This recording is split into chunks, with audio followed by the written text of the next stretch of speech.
No one in the last few centuries has succeeded in betting against the pluck and nerve and ambition of this country. They will not succeed today. We, in this government, will work flat out to give this country the leadership it deserves. We're going to restore trust in our democracy. And we're going to fulfill the repeated promises of Parliament to the people and come out of the EU on October the 31st. No ifs or buts. And that work begins now. You take responsibility as well. No, you can't just blame other people. No, I don't. I do. And I'm deeply, deeply disappointed. And I had to consider. Are you sorry? Yes, absolutely. I mean, you apologise to all those Conservative members who voted for you because they thought that you would take them out of the EU on the 31st of October? It's a matter of, it's a matter of deep regret. But what we need to do now is get on and do it. And the difference between this government and any other party is that only this government offers a deal that is ready to go and a way of delivering it immediately in the middle of December, if we're lucky enough to get a majority.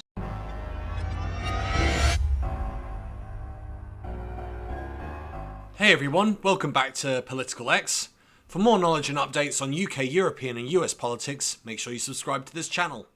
The reason I've done this video is because so much has gone on since Boris Johnson and the Tories have come into power that I felt it necessary to go through each thing chronologically to try and make sure everyone is fully aware of the total incompetence of this government. As you just saw, Boris Johnson made a big promise, a campaign promise, that they were going to get Brexit done by October. No ifs, no buts. But as you could clearly see in that interview with Sophie Ridge, he didn't get what he wanted or offered. The rest of this video is going to be dedicated to scandals that involve the Tory party throughout 2019.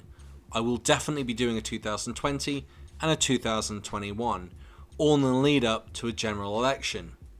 I've honestly seen and read about some crazy stuff in history, but quite frankly never on a level or this scale before. Frankly, after the Russian interference alone, this government should have resigned. I have no idea why it's still in power and why people are still supporting them. Russian interference in the UK is horrendous. However, that's not how we start. We start with Windrush in February. In August, we have the case of Harry Dunn involving Dominic Raab. Then we have the proroguing of Parliament, essentially shutting Parliament down so they cannot be scrutinised. Then Russian interference and meddling and bribery and corruption in October. I won't be mentioning this in much detail, but the failure to leave the EU in October. And finally the floods in November, and I'm going to give a very interesting American perspective on this. So without any further delay, let's talk about scandals of 2019. Windrush, February.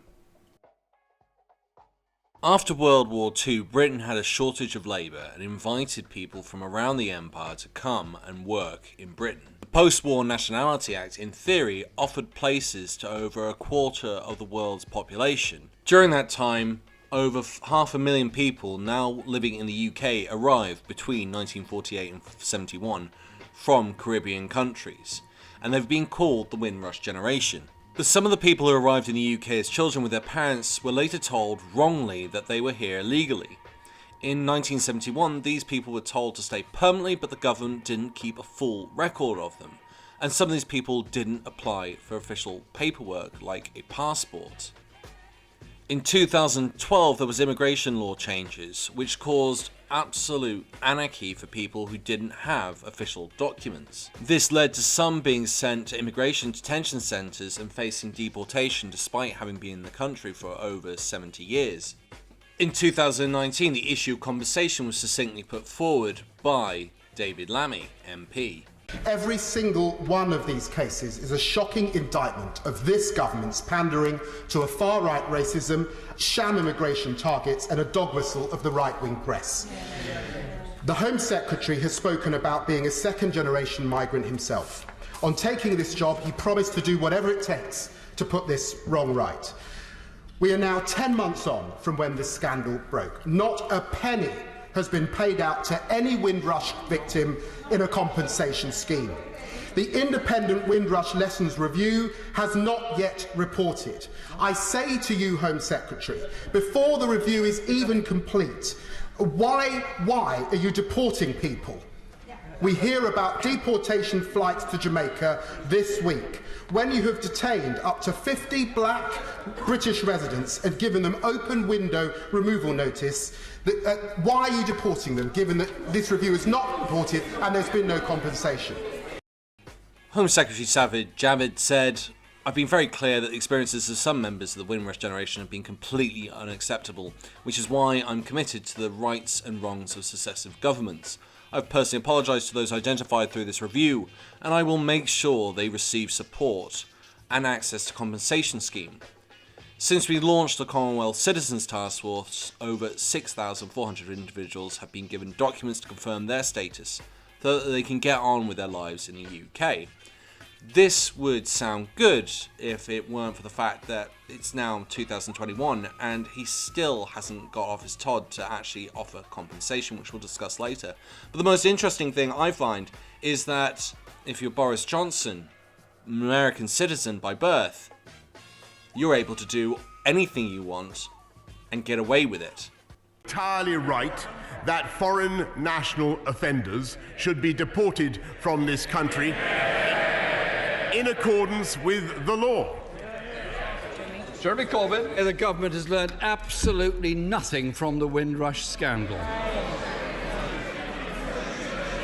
This cruel and callous government is trying to mislead the British people into thinking it's solely deporting foreign nationals who are guilty of murder, rape and other very serious offences. This is clearly not the case. Take the example of a young black boy who came to the UK aged 5 and is now being deported after serving time for a drugs offence. If there was a case of a young white boy with blonde hair who later dabbled in Class A drugs and conspired with a friend to beat up a journalist, would he deport that boy, or is it, Mr. Speaker, is it one rule for young black boys from the Caribbean and another for white boys from the United States? And here is the recording of that conversation.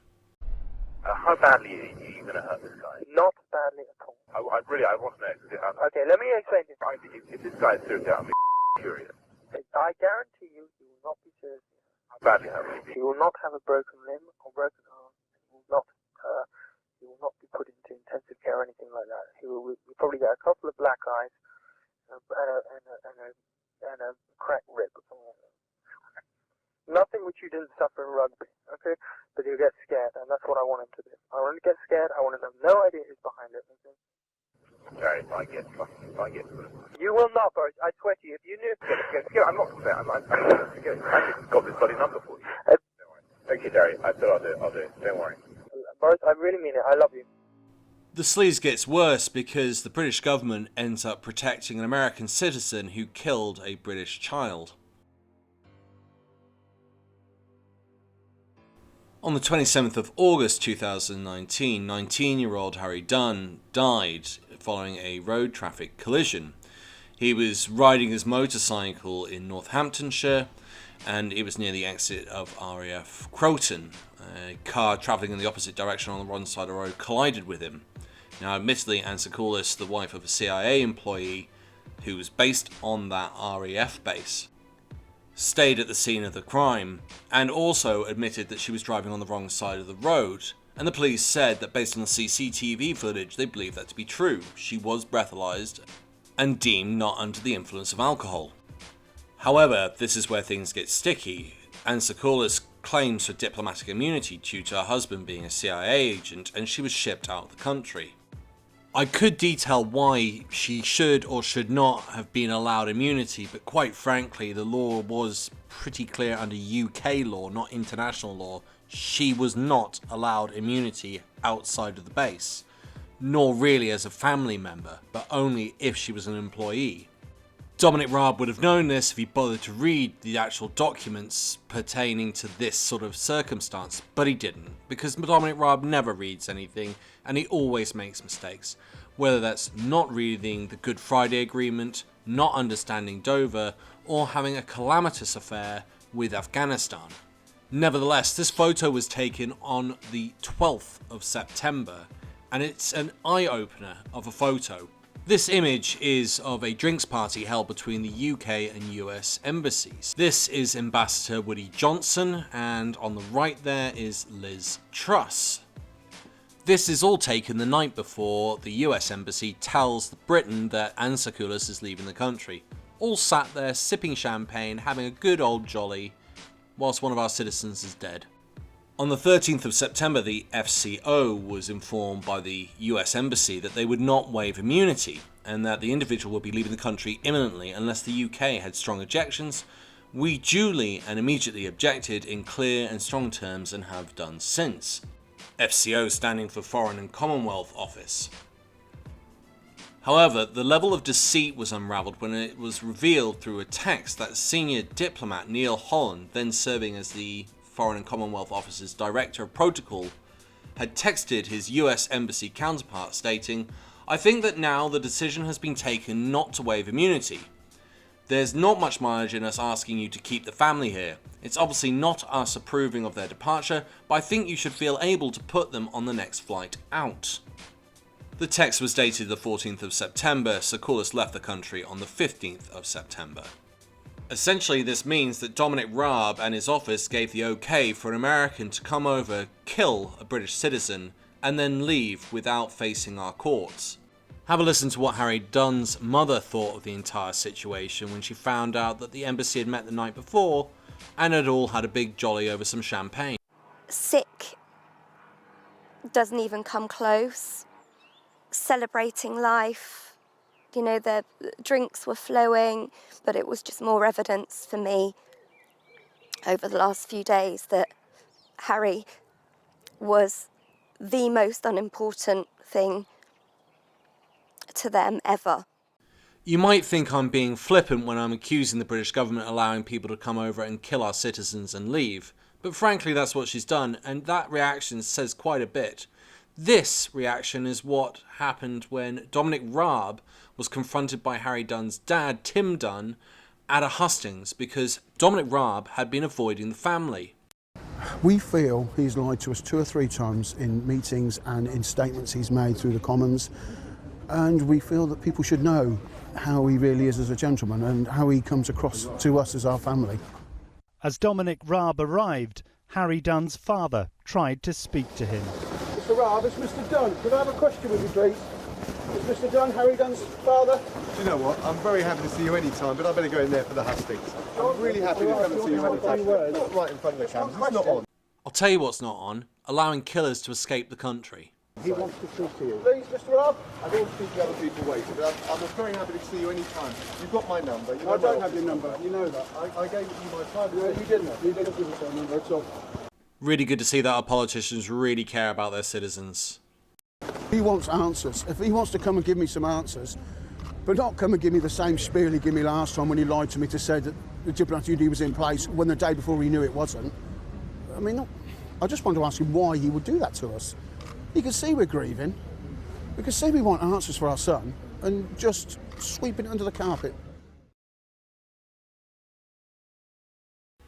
Honestly, this list just goes on. So Boris also illegally blocked Parliament from operating for several weeks, and it took the Supreme Court to come in to make a decision that it was illegal. No justification for taking action with such an extreme effect has been put before the court, because it had the effect of frustrating or preventing the ability of Parliament.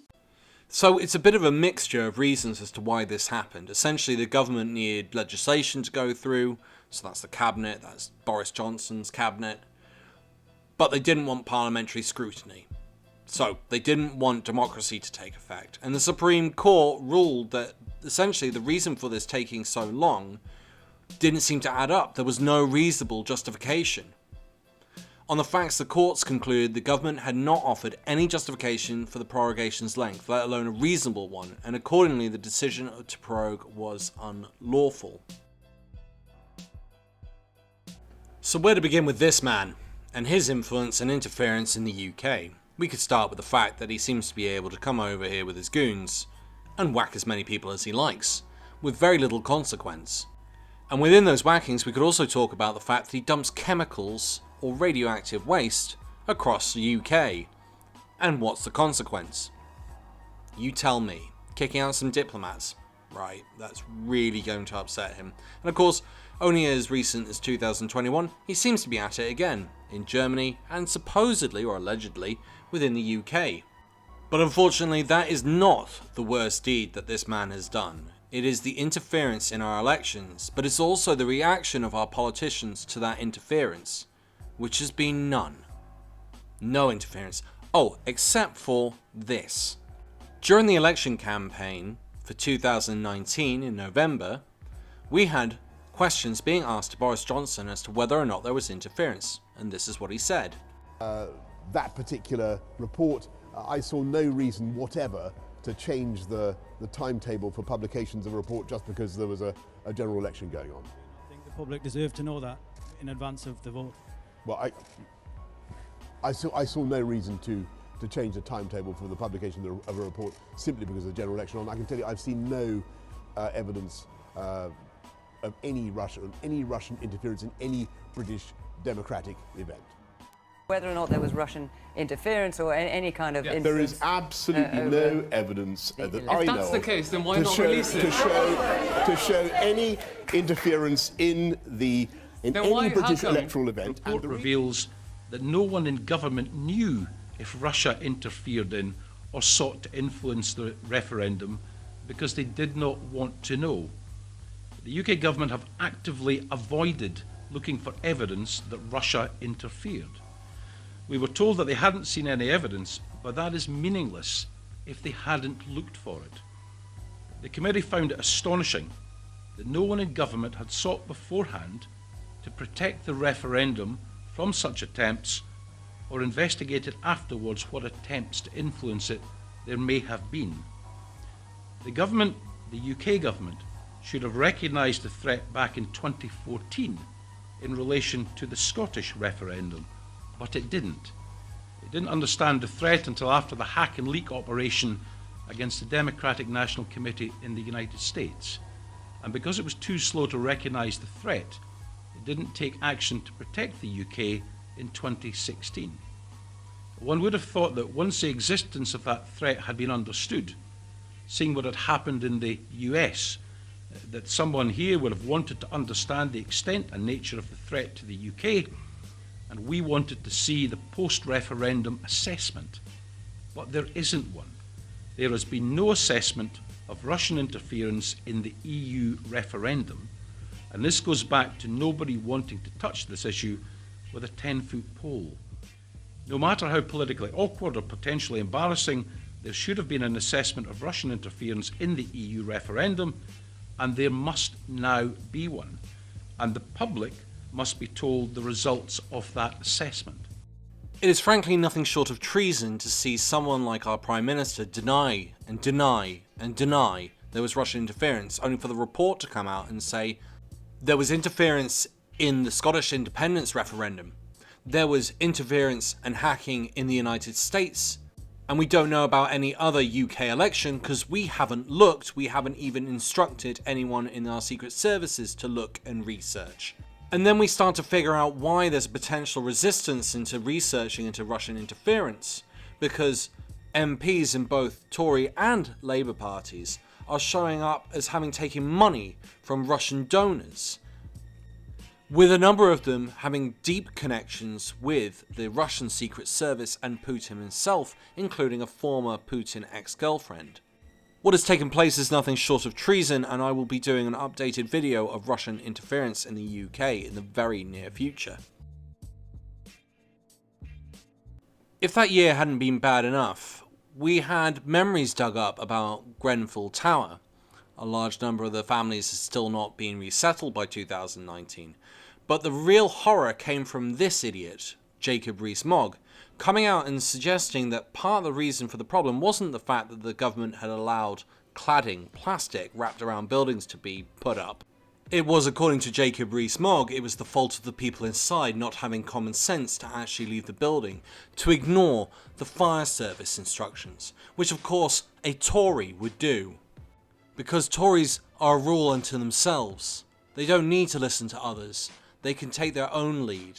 They don't have to follow the rules. They can do whatever they want.